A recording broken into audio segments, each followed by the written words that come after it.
everyone, it's Amy from Nail Polish Baby 90 and welcome to today's video. Today I'm here with a Topic Tuesday nail chatter question and answer session. Topic Tuesday is I can't think what the word is, like a hashtag that you can join in with on social media. I will link down below the Instagram page. So every Tuesday there is a question and then people can post their answers. Just something to go through the week and to make us think about our collections slightly differently. And I did a video which I thought was less than a year ago answering some of these questions quick fire because I can't do a video every week for each of the topics.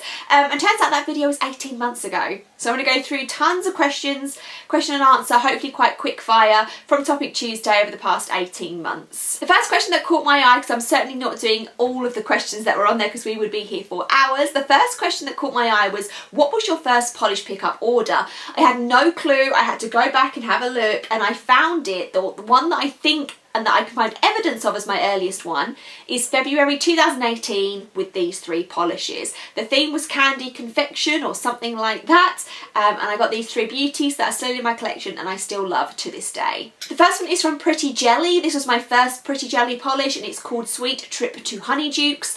Two of these are Harry Potter themed. It's a beautiful teal holographic with a strong orangey flash, and this is one of my beginnings of Amy's love for clashing polishes. I love the green and the orange. It shouldn't work, but it does. Green Bees Wispies was also a Harry Potter inspired one from a Dolish polish, and it's so old now it's got the old Dolish polish label on it. And this is like a really nice coral jelly, and then there are loads of opalescent flaky, so it looks kind of like crystallized sugar on your nails. Still, again, love that one as well. And this one I think was the runaway favourite for that month. Each month, in my mind, there's a couple that go out, sell out, and are great. And for that month, I think it was Fair Maiden's Cosmic Confection, which is just so blingy and nice deep teal with tons of flakes, a little bit of a flash to it. The flash is a little bit of a purpley. It's not like straight up teal on teal. Yeah, really love that one, and that was my first polish pickup order. The next question is top 5 mainstream brands. I'm going to go with 6 because my 6th is kind of like an honourable mention because it's not a brand that I buy from all the time. But let's just go through them. Number 1, obviously we have some of the icons. So we're going to go with Zoya, and this is in no particular order, but one of my top 5 is definitely Zoya. They're a brand that I've admired for a long time, and I do love the fact that their nail polishes are named after names. I think that's really fun. Essie is another brand that has just great. It's been a staple in my life for this whole time I've been on social media with nails, but has had the biggest glow up, the wide brushes, the better formulas, the interesting collections, so well done Essie. We can't have top 5 mainstream without OPI, that would be a crime. The icon, the original, I just think they're so great even now. Yes, maybe they're not doing as many different finishes as some of the other brands, but the collaborations they do, the classic of them, that there's a reason why they're going to be like a salon staple forever, because they're just that classic iconic brand. A newer brand that I really have grown to love a lot is Sally Hansen, specifically the Sally Hansen Insta Dry, and that's just because they're a great price. Again, they do great collaborations. We've just done that awesome one with Sesame Street. Affordable, wide brush, makes them really nice to apply, great collaborations, they dry super fast, they're great for beginners, for everybody out there. I really think that's a great brand within the Sally Hansen family. China Glaze is another brand that is just probably, these last two are probably in the right order, 5th and 6th. So 5th I'm going to give to China Glaze. I haven't bought tons from them, to be completely honest, recently. Not a brand that tends to come over to the UK as much as it used to, but I love some of their recent collections. Jurassic World last year was great, Dippin' Dots last year was great. Just again, another iconic name, and when I think of mainstream brands I cannot not think of China Glaze. And our 6th place honourable mention is going to be Orly, just because they're the brand that I've bought from the least amount of time. Some of their new collections have been really stunning. I love they have the colour pass now over here in the UK, but I'm slightly mad because not all the collections arrive over here, and that's why you're staying in 6th place. I want the Adam Lambert collection, I want the NASA collection. Why are you teasing me with this? Well, I can't buy them. Most sparkly and blingy polish. This one just really came to mind because I've just worn it, and the comments on Instagram under this post were just everyone saying how blingy and shiny and great it was, so it really fits blingy sparkly nail on the head. So this is Prism by 90 Lacquer, and I think the reason why everybody loved it and I loved it is because it's not just holographic flakes, there's also like rainbow flakes in there as well, so it gives a slightly different tone where you're getting all this all in one. Gets very opaque. Very, very nice. Not super scratchy to remove where it is a little bit more flaky heavy than pure glitter. 90 Lacquer Prism is a blingy blingy polish. Nail polishes to transition from winter to spring. I know it's not that time of year now, but that is one of my favourite times of year. I love that Zoya always does a transitional collection because it really is needed. You go from the bling of the holidays and those classic reds and greens for Christmas, and then you need something before you want to move into spring in a few months time. A couple of collections always stand out to me. One, like I say, I really love that Zoya released transitional ones every year, but also another collection that I'm not even sure if it was released for transitional, but in my mind when I think of transitional polishes I think of the OPI Pirates of the Caribbean collection, because they're really, really greyed, muted pastels, and I think when I think of transitional colours, that's what I think of. What is your least favourite form of nail art? All of it.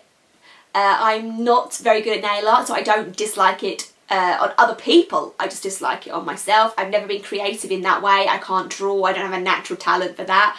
Steadiness, I'm just no good. So all of it is a disaster on me, but I envy the people that can do it so much. When I see Hannah Nails it and when I see the Mermaid Polish posting the works of art they create, I'm insanely jealous of the stamping, the freehand. It's just chef's kiss, and I'm really, really sad that I can't do that as much as I may have tried a few times. Flash reflective polish, yes or no, is the next one. I've got a twofold answer to this. In general, probably no. I'm gonna be out there, like, unless you literally put your flash like on your camera, you don't get it. I wish that in like the natural sunlight they were a little bit more blingy. Maybe I'm just missing a trick. However, there seems to be two finishes to flash reflectives. One that's more textured, dries textured and grainy. That's not a favourite for me. I'm just not a huge fan of textured polishes in general. I want like one per every 100 polishes that I have, but there are some that are more smoother when they dry down. I'm thinking of Red Eyed Lacquer Bean there that I wore recently, and when I put that one on I was like, oh, I like this type of flash reflective a lot, and maybe it's because that grittiness and graininess and textured was gone. I'm going to keep exploring them, but it's not things that I'm going to be actively buying, so that's why in whole I would say no. That feels really harsh saying that. It's not a trend, I just can't get on board with it, I'm so sorry. Are there brands that I won't buy because of their bottle or brush shape / size? I don't think so. Brushes I don't really pay that much attention to. I know there's some that I prefer, but and it would have to be a really bad bottle, really bad brush for me to not buy it. Bottle shapes, there's certainly ones that I like more just because they store easier. I think there was a trend a while ago where we had funky bottle shapes, which is now finished, which was like Moonshine Manny had a round one, Ice Cream Nails had the round one, Super Chic Lacquer had the round one, but they just don't store as easy. So the ones that are probably the more simple in design, like Rogue Lacquer 90, Colours by Leroux, Red Eyed Lacquer, kind of like just the rectangular ones, like here, this is a Fair Maiden. Any of the ones in that sort of shape are better for storage, and that's why I like them a little bit more. But ultimately, if the polish is pretty, I'm buying it no matter what bottle it's in. What do I take with me on my holidays? Now in the hold I would take probably a lot. I would take a nail file and a cuticle oil. I have them wherever I go. When I just leave the house, I have a nail file and a cuticle oil with me at all times. And then when I travel abroad, I tend to take a travel size remover, a nail polish to put on, and also a top coat. So I have enough to do a full mani. Sometimes I'll just take the same nail polish and I'll just reapply that one polish over and over again. Sometimes I'll take a couple of polishes, like when I went to Portugal recently I took 3 polishes, but the trip before that I just took the one that I was wearing and I just reapplied that and just essentially removed one chipped nail and reapplied it with a fresh one. Yeah, am I high maintenance with that? Maybe. And what's your favourite nail care essential items? Like I say, the 3 items that I have with me, the 2 items I have with me all the time is a nail file and a cuticle oil. But my third essential other than that is I do love a hand scrub or a nail scrub. I just think that they're great for removing dead skin around your nails, and if you're someone that swatches or just wears glittery or shimmery nail polishes, sometimes they don't make for the cleanest removal, and without going in there with acetone and trying to use acetone to get all the glitters and flakes off your nails, just try a hand scrub first, because often the hand scrubs will lift any of those particles off my nails without me having to go to using acetone to clean it off and dry out my skin. Magnetic polishes, yes or no? I'm going to be hard and say no. I'm just no good with special effects. I'm no good with nail art. I wish I could get the magnetics to work better, because I think I said this recently in one of my Hella Handmade Creations wishlist video. If you can get it right, it looks stunning. But for me, I can never get it right. I probably just need to work on my technique and learn to love them. But for now, I'm going to say no, but it's probably me more than them. Favourite non-traditional polishes for Christmas? I just have one that I spent 15 minutes looking for in my collection. It's still in my collection, but I just can't find it. And it was Pink Christmas by 90 Lacquer. I will put a swatch up on the screen. I just loved when this collection was released and that polish was in it, because it's super Christmassy, but also anti-Christmas at the same time. And I really like that. Your cheapest versus most expensive nail polish. Cheapest, I pick polishes up for £1, for £2, for £3. There's nothing that's in my mind sticks out as being specifically super cheap. But obviously the most expensive one I have is my one Louboutin nail polish. This is in red.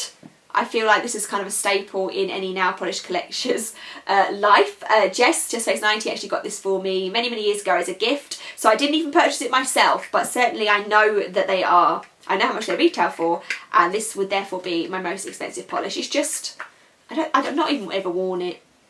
I just need it. It just screams luxury. The best nail polish names in my collection. I'm just going to say one brand. Whenever I think of funny, punny names, I always think of KB Shimmer, I Wet My Plants, Meow or Never. It's come to the front of my mind to name a few, but KB Shimmer has the best pun names. That's a fact. Favourite affordable nail polishes? I think, like I say, Sally Hansen Instagram, if you're going to go for like full price, buying them in a shop, not getting a deal, I think that Sally Hansen Instagram is the best value for money. You can get a ton of good deals if you shop around, you go to TK Maxx, you go to beauty outlets, you buy online, you certainly can get a lot better deals around there. But I was going to say, if you are going into a store, you can't have a deal on a polish, Sally Hansen Instagram is probably the one for me that is the best. 2 more questions and I'm going to finish this video up. What do your friends and family think of your hobby?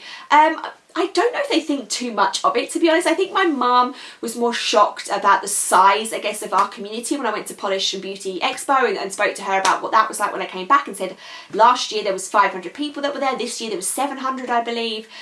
So yeah, I don't think that they realised the scale, because it, I guess, seems niche, but it's not a small community by any means. It's niche and small, but also big and mighty. So I think that's maybe something that surprised people, but no one's ever been told me off for having too many polishes or anything like that. Everyone's just been kind of rolls with it, accepts it. People that know that I do my nails in a social media content will sometimes ask me questions or look at what I've got on my nails, but no one's that bothered.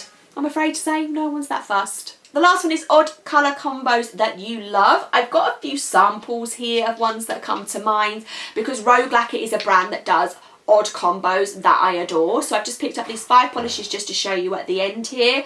But I love clashing colours. I love, these kind of give you an example of what I love, but I'm often looking for the alternative, the anti ones that shouldn't go together. So for example, we have Blossoming City, which is green with pink flakies, shouldn't go together, looks stunning.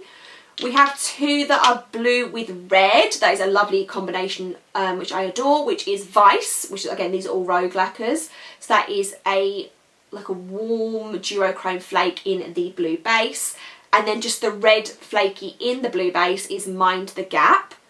Love those. One in a Melon is green with red flakies. Again, colour clashing on the colour wheel is what I look for. One of my first like ugly pretty clashing polishes that I remember getting is Zawu from Rogue Lacquer, which is a little bit of a lighter teal with a strong orange flash and also warm toned flaky, so yellow, orange and red. So the green, cool toned green with the warm was very, very clashing, and I was obsessed, still am. So that ended up being longer than it should have been, but that is me rolling through as quick as I can, because I'm not very quick, going through my polish pickup for Topic Tuesday topics of discussion. Let me know your answers to any of the questions down below in the comments, and I will see you soon with the next one. Bye.